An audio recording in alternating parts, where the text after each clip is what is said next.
Hello students, welcome to my channel. So in today's video we'll be talking about induction heating and dielectric heating. आज हम start करने वाले हैं एक new chapter और उसका नाम है induction heating and dielectric heating. तो पहले हम पढ़ लेते हैं कि theory of heating by induction क्या होती है। तो बच्चों, इंडक्शन हीटिंग जो सबसे पहले नोट किया गया, जो भी आपकी हीट ट्रांसफार्मर और मोटर वाइंडिंग्स पे प्रोड्यूस होती है वो आपकी इंडक्शन हीटिंग होती है। तो इंडक्शन हीटिंग को इसलिए स्टडी किया गया कि जिससे मोटर्स और ट्रांसफार्मर्स को इस तरीके से बनाया जाए कि उसमें मैक्सिमम एफिशिएंसी रहे और उसमें हीट लॉस बहुत ही कम रहे। बच्चों, कोई भी अगर हम सर्किट डिज़ाइन करते हैं या कोई भी अगर हम ट्रांसफार्मर या मोटर वाइंडिंग्स को डिज़ाइन करते हैं तो फर्स्ट जो हमारी प्रायोरिटी होती है वो हमेशा ये होती है कि उसमें मैक्सिमम एफिशिएंसी होनी चाहिए, यानी कि उसका आउटपुट बहुत अच्छा आना चाहिए। लेकिन उसमें जो हीटिंग लॉसेज होते हैं, जब भी वो जैसे हीटअप अगर वो आपका कोई भी डिवाइस हो गया तो ultimately it will stop working and it will B not beneficial for the industrial purposes. तो हमेशा ये हमें नोट करना है कि जो भी आपके मोटर्स और ट्रांसफार्मर्स होंगे उसमें आपकी मैक्सिमम एफिशिएंसी हो, लेकिन उसमें जो हीटिंग लॉसेज हो वो बहुत ही कम हो। तो इंडक्शन हीटिंग हमेशा आकर करती है जो भी आपकी इलेक्ट्रोमैग्नेटिक फोर्स फील्ड्स बनती हैं और उसमें एक इलेक्ट्रिक करंट किसी पार्ट में जहाँ पे जनरेट किया जाता है। तो बच्चों, अब हम डिस्कस करने वाले हैं ऑल्टरनेटिंग करंट एंड इलेक्ट्रोमैग्नेटिज्म। आप यहाँ पे बच्चों देख सकते हैं एक आपके इंडक्शन कॉइल है, ये हमने मैग्नेटिक फील्ड ले ली है और इस तरीके से आपका OD heating single turn coil है। आपने यहाँ पे कोई भी कॉइल प्रोड्यूस की, कोई भी कॉइल आपने इंडक्शन कॉइल को यहाँ पे रखा, मैग्नेटिक फील्ड में इसको आपने प्लेस किया। तो अब हम इसकी वर्किंग पढ़ेंगे कि किस तरीके से ये इंडक्शन कॉइल जो है मैग्नेटिक फील्ड में आपका वर्क करेगा। तो बच्चों, इंडक्शन हीटर्स जो होते हैं ऑल्टरनेटिंग इलेक्ट्रिक करंट किसी भी इलेक्ट्रिक कॉइल में आपको दिए जाते हैं।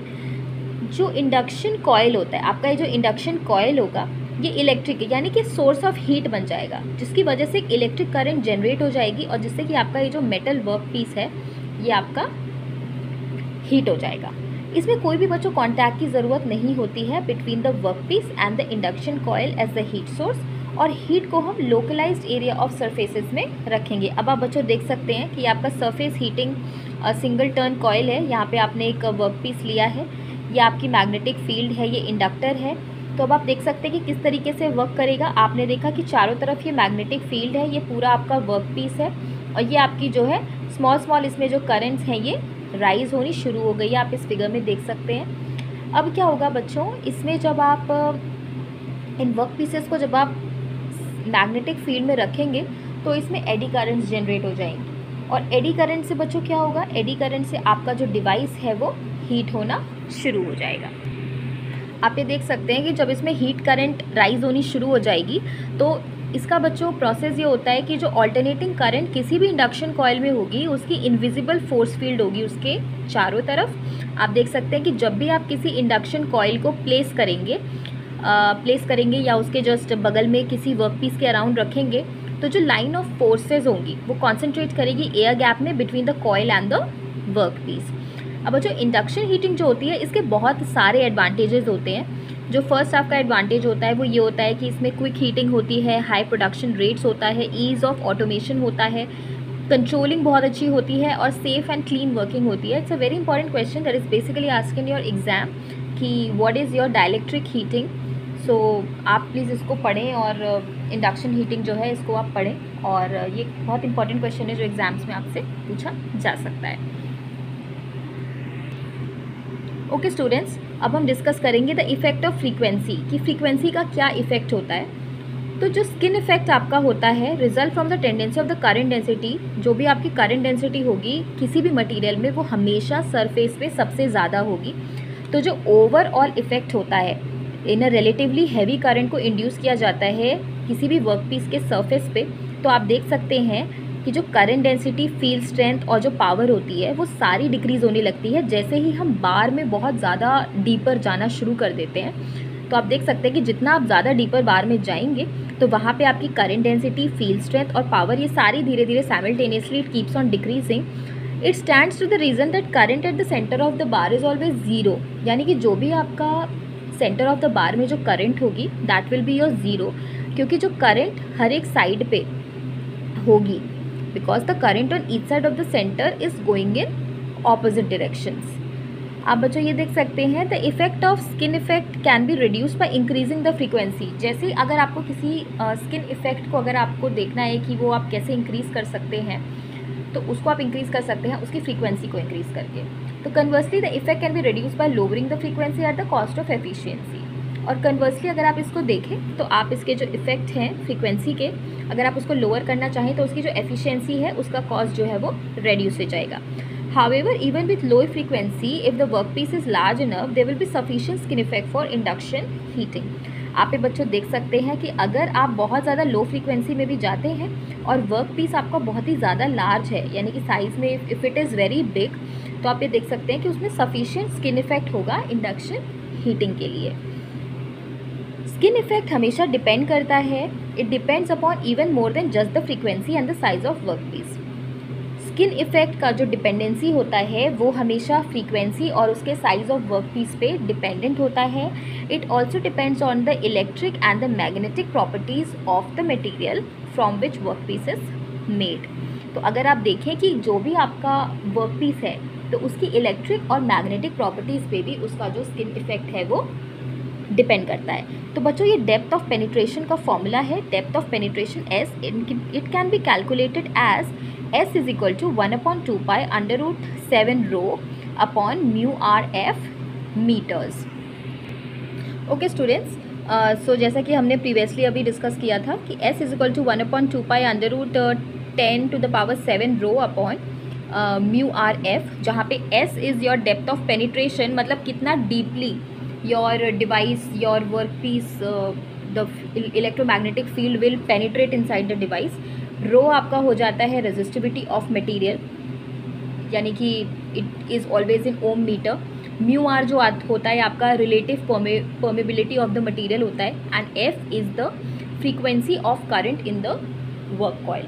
तो आप बच्चों ये देख सकते हैं, it is a very important formula, और अगर इस फॉर्मूले में आप कुछ वैल्यू सब्स्टिट्यूट करके आप उसको कैलकुलेट कर सकते हैं। सपोज़ अगर आपको डेप्थ ऑफ पेनिट्रेशन पूछा जाए, मतलब कोई भी अगर एक चीज़ आपको नोन नहीं है तो आप ultimately simultaneously with a normal mathematical process आप इसमें कैलकुलेट कर सकते हैं, अगर इन केस कोई भी न्यूमेरिकल इस फॉर्मूला बेस पे पूछा जाता है तो। So now let's discuss about application of induction heating. तो इसको ज़्यादातर हम मेटलर्जिकल प्रोसेस में यूज़ करते हैं। मेटलर्जिकल मतलब जहाँ पे आप मेटल का एक्सट्रैक्शन करते हैं। तो first is your annealing, second is your shaping, third is surface hardening, fourth is metal melting, and fifth is your brazing. So brazing, now let's discuss what is brazing. बच्चों brazing जो होता है ये एक metal joining process है, जिसमें दो या दो से ज़्यादा मटेरियल्स को जॉइन किया जाता है, और इसको इस तरीके से रखा जाता है कि इसको जॉइन करते हैं जैसे कि हमने इसको मेल्ट किया हुआ हो, और इसमें हम फ्लोइंग या फिलर मटेरियल उन जॉइंट्स में पुट करते हैं। द फिलर मटेरियल का जो हमेशा मेल्टिंग पॉइंट होगा वो हमेशा लोअर होगा देन द एडजॉइनिंग मेटल। तो बेसिकली आपका ब्रेजिंग क्या होता है, ये एक मेटल जॉइनिंग प्रोसेस है जिसमें दो या दो से ज़्यादा मटेरियल्स को मेल्ट करके आपस में जॉइन किया जाता है। Next comes your annealing. Annealing metallurgy में अगर देखा जाए, मेटलर्जी या मटेरियल साइंस में देखा जाए, तो एक ऐसा हीट ट्रीटमेंट है जिससे फिजिकल और समटाइम्स उसकी केमिकल प्रॉपर्टीज़ जो है वो वेरिएट हो जाती हैं मटेरियल की, और इससे क्या होता है बच्चों, फ़ायदा इससे ये होता है कि इससे इसकी डक्टिलिटी इंक्रीज़ हो जाती है। Ductility is a process in which a material can be drawn into wires, यानी कि आपका कौन सा मटेरियल कितना डक्टाइल है। तो डक्टाइल एक आपने पढ़ा होगा, एक आपने मैलेबिलिटी प्रोसेस पढ़ा होगा अपनी केमिस्ट्री क्लासेस में।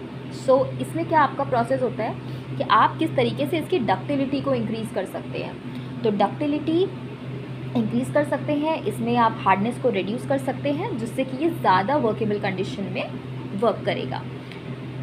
इसमें क्या होता है, हीटिंग किया जाता है मटेरियल को एक सूटेबल टेम्परेचर पे for a suitable amount of time, और उसके बाद उसको कूल किया जाता है। यानी कि फर्स्ट ऑफ ऑल आपने किसी भी मटेरियल को हीट किया और उसके बाद आपने उस मटेरियल को कूल कर दिया, तो वो आपका कौन सा प्रोसेस हो गया, वो आपका हो गया annealing process. Okay, now let's discuss about dielectric heating.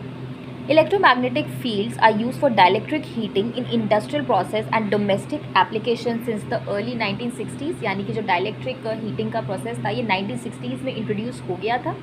Plastic, would, pharmaceutical, textile और वुड इंडस्ट्रीज़, जितने भी वेल एस्टैब्लिश्ड कंपनी, जितने भी आपके वेल एस्टैब्लिश्ड सेक्टर्स होते हैं जिसमें बहुत सारे ऐसे ऑपरेशंस होते हैं जैसे कि welding, heating, tempering, defrosting, drying, baking etcetera, और इसमें आप रेडियो फ्रीक्वेंसी या माइक्रोवेव फ्रीक्वेंसीज़ को यूज़ कर सकते हैं for the heating applications. Dielectric heating for industry में आपके 2 डिफरेंट टाइप के पावर सिस्टम होते हैं जिसमें band of frequency, radio frequencies and microwave frequencies होती हैं। तो आपने बच्चों ये आपको पता ही होगा, the difference between radio frequency and microwave frequency is that the operating frequency of the microwave radiation हमेशा जो होता है वो 433 मेगाहर्ट्ज़ से 40 गीगाहर्ट्ज़ के बीच में होता है। इन दोनों टेक्निक में आप देखते हैं जो मटेरियल हम हीट करते हैं उसको हम एक इलेक्ट्रोमैग्नेटिक फील्ड में एक्सपोज करते हैं जो कि कंटिन्यूसली रिवर्स होता रहता है, यानी कि अल्टरनेट होता रहता है at a very high frequency. Dielectric heaters को हम ज़्यादातर यूज़ करते हैं फ्रीक्वेंसी करंट्स में, जिसमें आप देख सकते हैं कि हीट जनरेट होती है और इसमें डाइलेक्ट्रिक हिस्टेरेसिस होता है। हिस्टेरेसिस आपका एक टाइप ऑफ लॉस होता है। You might have read in your physics classes that what is hysteresis, तो आप वहाँ से हिस्टेरेसिस को रेफर कर सकते हैं। सो डाइलेक्ट्रिक हीटर्स ज़्यादातर फ्रीक्वेंसी करंट्स के लिए यूज़ होता है जो कि जनरेट करता है हीट किसी भी डाइलेक्ट्रिक हिस्टेरेसिस से with in the body of a nominally non conducting material. ये हीटर्स को इसलिए यूज़ किया जाता है जिससे कि हम इसको वार्म कर सकें मॉडरेट टेम्परेचर पे, और हमारे पास कुछ ऐसे मटेरियल्स होते हैं जिसमें थर्मल कंडक्टिंग प्रॉपर्टीज़ होती है, जैसे कि हम प्लास्टिक को सॉफ्टन कर सकते हैं या हम टेक्सटाइल्स को ड्राई कर सकते हैं, and to work with other materials like rubber and wood. तो ये बहुत ही किसका कॉमन प्रोसेस है, कॉमन एप्लीकेशन है। In case if someone ask you तो आप इसको बता सकते हैं कि आप डाइलेक्ट्रिक हीटर्स को किधर किधर यूज़ कर सकते हैं। अब बच्चों डिस्कस करते हैं इसके एडवांटेजेस के बारे में कि इसके क्या क्या एडवांटेजेस हैं। तो फर्स्ट इसका एडवांटेज ये है कि इसकी हाई रेट ऑफ हीटिंग होती है, यानी कि हीटिंग बहुत अच्छी होती है, बहुत ज़्यादा हाई रेट होता है हीटिंग का। Next is your uniform heating of materials having a low thermal conductivity. Suppose करिए आपके पास कोई लो थर्मल कंडक्टिविटी का अगर मटीरियल आ गया तो उसमें जो हीटिंग प्रोसेस होगा that will be very nice. तो यूनिफॉर्म हीटिंग मटीरियल्स की होगी जिसकी आपकी थर्मल कंडक्टिविटी बहुत ही लो होगी। Now let's discuss in insulators current cannot flow, hence substance is kept between the plates। तो आपको पता ही होगा कि what is the difference between conductors, insulators, you might have read in your EDC classes। तो आपको पता ही होगा कि इंसुलेटर क्या होता है। तो इंसुलेटर एक ऐसा मटेरियल होता है जिसमें कोई भी करंट फ्लो नहीं करता है, जैसे कि आपका रबर हो गया, प्लास्टिक हो गया, वुड हो गया। तो these are all the basic and a very different type of insulators that you can refer to. तो इंसुलेटर्स में क्या होता है बच्चों, करंट फ्लो नहीं करता है। तो इसमें क्या हम करते हैं, एक डाइलेक्ट्रिक मटेरियल हम इनके बीच में रखते हैं कि जिससे इसमें conduction process becomes very easy. तो डाइलेक्ट्रिक मटेरियल को रखा जाता है और वोल्टेज हमेशा प्लेट्स पे अप्लाई की जाती है। अब जब हम इसमें करंट इसमें ड्रॉ करते हैं, hence the current given circuit hence in the given circuit drawn below works as a capacitor with dielectric material between the plates। तो जो आपका डिवाइस है वो डाइलेक्ट्रिक मटेरियल की तरह वर्क करता है, कैपेसिटर की तरह वर्क करता है, जिसके बीच में आपके डाइलेक्ट्रिक मटेरियल्स होते हैं। तो आपने बच्चों पढ़ा होगा कि कैपेसिटर क्या होता है, आपकी एक पॉजिटिव प्लेट होती है, एक नेगेटिव प्लेट होती है, और उसके बीच में आपका डाइलेक्ट्रिक मटेरियल होता है, जिसकी वजह से जो कंडक्शन होता है that is generally possible whenever we are talking about any type of capacitor. So आप यहाँ पे देख सकते हैं, ये आपने एक प्लास्टिक लिया, it is a dielectric material. दोनों तरफ आपने एक तरफ पॉजिटिव वोल्टेज अप्लाई किया, एक तरफ आपने नेगेटिव वोल्टेज अप्लाई किया। तो ये आप देख सकते हैं कि किस तरीके से हमने कैपेसिटर का फॉर्मेशन यहाँ पे कर दिया है। So capacitance of a capacitor आपको मालूम ही होगा। तो C is equal to epsilon naught KA upon T, जहाँ पे K आपका हो जाता है dielectric constant of the material, epsilon naught जो होता है परमिटिविटी इन फ्री स्पेस, इसकी एक स्पेसिफिक वैल्यू होती है, value never changes. So it is basically your 8.85 into 10⁻⁵ F/m। A is your area, T is the thickness of the dielectric material। So it's a very common formula।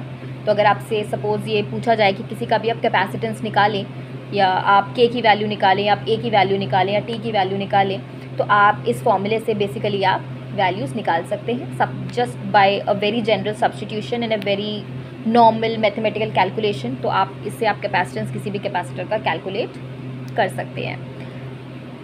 अब बच्चों discuss कर लेते हैं कि जब हम इन प्लेट्स को, जो आपकी कैपेसिटर प्लेट्स हैं, जब आप इसको हाई फ्रीक्वेंसी या वेरी हाई फ्रीक्वेंसी में रखते हैं तो आप देखेंगे कि एक हाई वोल्टेज इलेक्ट्रिक फील्ड को जनरेट किया जाएगा और स्ट्रेस उसमें आ जाएगा मटेरियल में, जो कि उन दोनों प्लेट्स के बीच में रखा जाता है।